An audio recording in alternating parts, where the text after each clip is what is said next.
श्री राम और केवट संवाद। केवट रामायण का एक खास पात्र है जिसने प्रभु श्री राम जी को वनवास के दौरान माता सीता और लक्ष्मण के साथ अपने नाव में बिठाकर गंगा पार करवाया था। निषाद राज केवट का वर्णन रामायण के अयोध्या कांड में किया गया है। श्री राम जी के केवट को आवाज़ देते हैं, नाव किनारे ले जाओ, आओ पार जाना है। केवट प्रभु श्री राम जी का अनन्य भक्त था। अयोध्या के राजकुमार केवट जैसे सामान्य जन का निहोरा कर रहे हैं। यह समाज की व्यवस्था की अद्भुत घटना है। केवट चाहता है कि वह अयोध्या के राजकुमार को छुए, उनका सानिध्य प्राप्त करे, उनके साथ नाव में बैठकर अपना खोया हुआ सामाजिक अधिकार प्राप्त करे, अपने संपूर्ण जीवन की मजूरी का फल पाए। श्री राम जी वह सब करते हैं जैसा केवट चाहता है। उसके श्रम को पूरा मान सम्मान देते हैं। केवट राम राज्य का प्रथम नागरिक बन जाता है। श्री राम जी त्रेता युग की संपूर्ण समाज व्यवस्था के केंद्र में है। इसे सिद्ध करने की जरूरत नहीं है। उसके स्थान को समाज में ऊंचा करते हैं। श्री राम जी का संघर्ष और विजय यात्रा में उसको बड़प्पन देते हैं। त्रेता युग के संपूर्ण समाज में केवट की प्रतिष्ठा करते हैं। केवट उन लोगों को कहा जाता था जो अपनी नाव में बिठाकर लोगों को नदी पार करवाते थे। जब भगवान राम अपनी पत्नी सीता व भाई लक्ष्मण के साथ 14 वर्ष के वनवास पर निकले तो रास्ते में उनकी भेंट अपने मित्र निषाद राज से हुई। भगवान राम को गंगा पार करवाने के लिए निषाद राज एक केवट को बुलाते हैं। वह केवट भगवान श्री राम जी को भली भांति जानता था। वो नित्य अपनी पत्नी समेत उनकी पूजा करता था। जब उसने अपने सामने स्वयं भगवान को सहायता मांगते देखा तो उसने समझदारी से काम लिया। आज हम आपको भगवान श्री राम जी व केवट के बीच घटित हुई इसी सुंदर घटना का वर्णन करेंगे।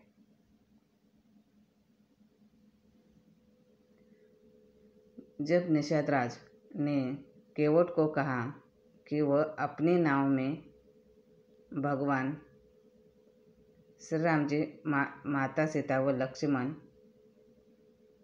सहित गंगा के उस पार लगा दे तो केवट ने मना कर दिया। केवट ने कहा कि उसने सुना है कि श्री राम जी के चरण अद्भुत हैं। वह उनके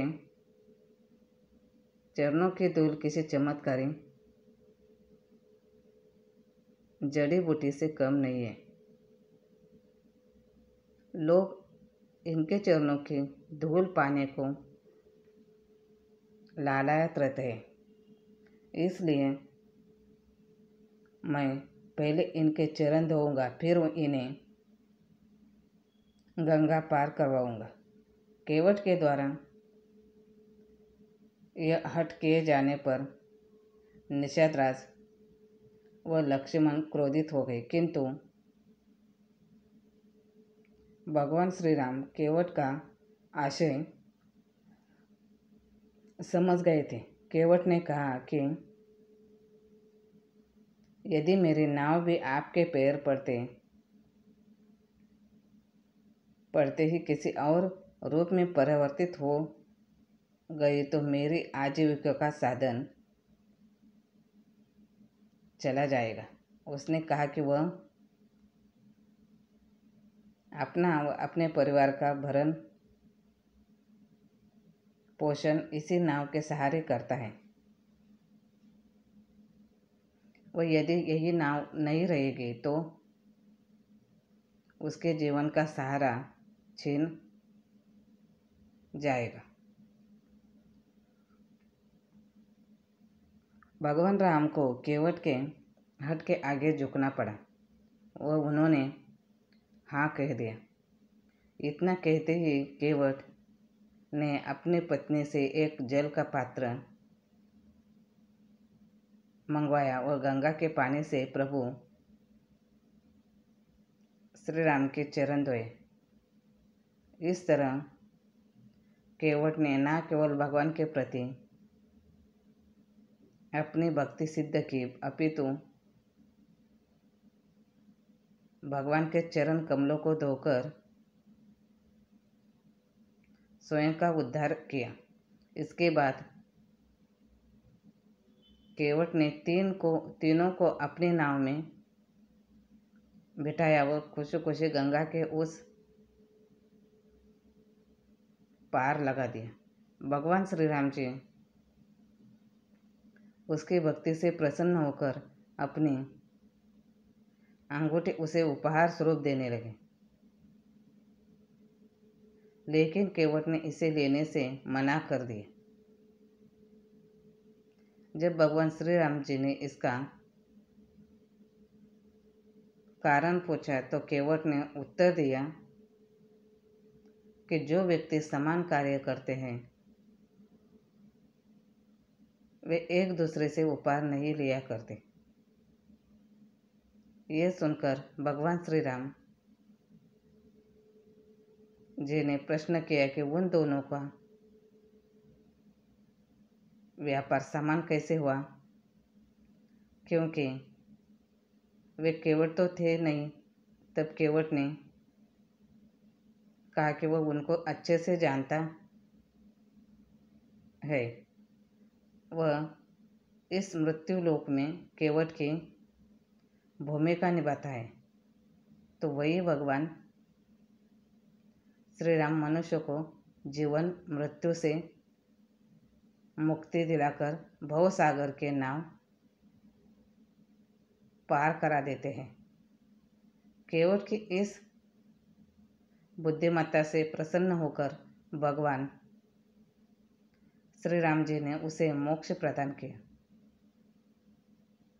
भगवान श्री राम जी ने उसे मृत्यु के बाद मोक्ष प्राप्ति का वरदान दिया। केवट ने स्वयं को भवसागर पार करवाने का श्री राम जी से वचन लेना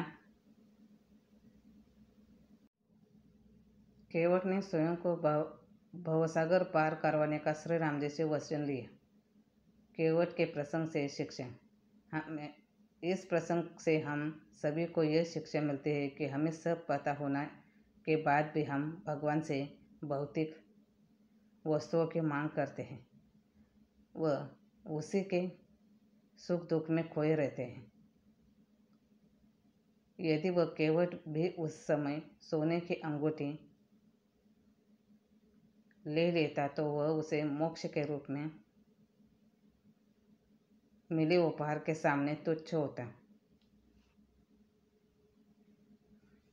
इसलिए अपने जीवन में भगवान से सुख शांति व जीवन को सफल बनाने की कामना करें, ना कि भोग विलास की।